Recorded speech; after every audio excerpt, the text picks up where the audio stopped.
నమస్కారం. ఒకే ఒక పుస్తకం, దాన్ని పూర్తి చేయడానికి 3 కవులు, అది 300 ఏళ్లు పట్టింది. వినడానికి ఏదో సినిమా కథలా అనిపిస్తోంది కదూ, కానీ ఇది నిజంగా జరిగింది. మన తెలుగు సాహిత్యంలో జరిగిన ఒక అద్భుతం.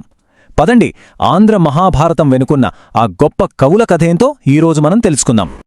మనందరికీ బాగా తెలిసిన సామెతే ఇది. దీన్ని బట్టే అర్థం చేసుకోవచ్చు మహాభారతానికి మన జీవితాల్లో ఎంత ప్రత్యేకమైన స్థానముందో. భోజనంలో గారెలు ఎంత రుచికరమో వినదగిన కథల్లో మహాభారతం అంత గొప్పది అని దీనర్థం. ఈ ఒక్క మాట చాలు ఈ మహాకావ్యం మన సంస్కృతిలో ఎంతలా కలిసిపోయిందో చెప్పడానికి. ఇంతకీ ఎవరి కవిత్రయం? చాలా సింపుల్. సంస్కృతంలో ఉన్న మహాభారతాన్ని మన తెలుగులోకి అనువదించిన ఆ 3 మహాకవులనే కవిత్రయం అంటాం.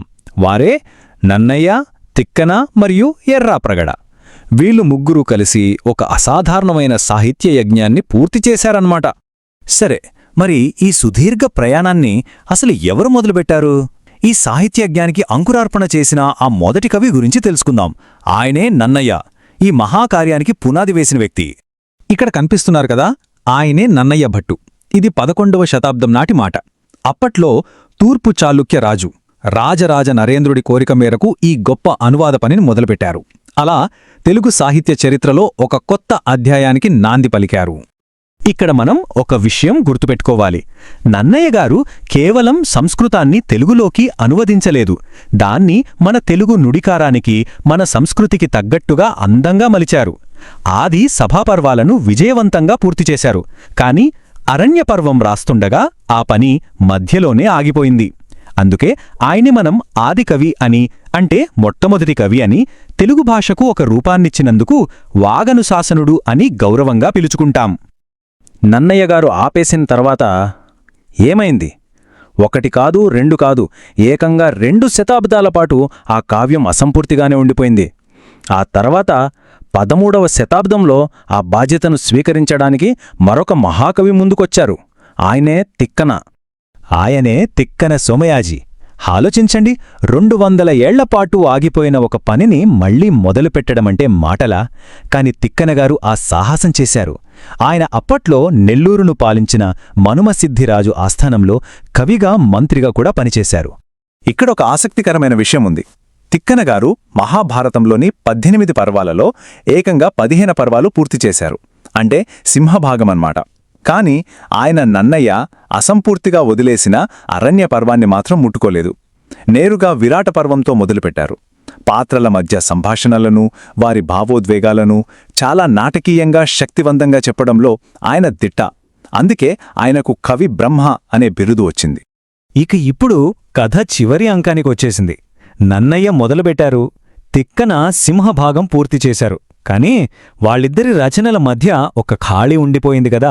ఆ ఖాళీని పూరించడానికి 14వ శతాబ్దంలో వచ్చిన కవే ఎర్రప్రగడ. మనం ఎర్రన అని కూడా పిలుచుకుంటాం. ఆయనే ఎర్రాప్రగడ లేదా ఎర్రన. ప్రోలయ వేమారెడ్డి ఆస్థాన కవి ఈయన. ఒక పక్క నన్నయ్య, మరో పక్క తిక్కన, ఇద్దరూ సాహిత్య దిగ్గజాలు. వాళ్ళిద్దరినీ కలపడం అనేది చాలా సున్నితమైన, కీలకమైన బాధ్యత. దాన్ని ఆయన స్వీకరించారు. ఎర్రనగారి ప్రతిభ ఏంటంటే, ఆయన అరణ్యపర్వాన్ని పూర్తి చేస్తూ నన్నయ్యగారి శైలితో మొదలుపెట్టి నెమ్మదిగా తన శైలిలోకి మార్చుకుని చివరకు తిక్కనగారి శైలికి అనుకూలంగా ముగించారు. అంటే ఒక వారధిలా పనిచేశారన్నమాట. నన్నయ్య శైలికి, తిక్కన శైలికి మధ్య ఎలాంటి తేడా తెలియకుండా చాలా చక్కగా కలిపారు. అందుకే ఆయనను ప్రబంధ పరమేశ్వరుడు అని అంటారు. ఇలా 3 కవులు 3 శతాబ్దాల పాటు కష్టపడి మన తెలుగువారికి ఆంధ్ర మహాభారతం అనే ఒక అద్భుతమైన సాహిత్యనిధిని అందించారు. ఇది కేవలం అనువాదం కాదు, ఒక స్వతంత్ర కావ్యంగా తెలుగు సాహిత్యంలో నిలిచిపోయింది. ఈ పట్టిక చూస్తే మనకు మొత్తం కథ ఒక్కసారిగా అర్థమైపోతుంది.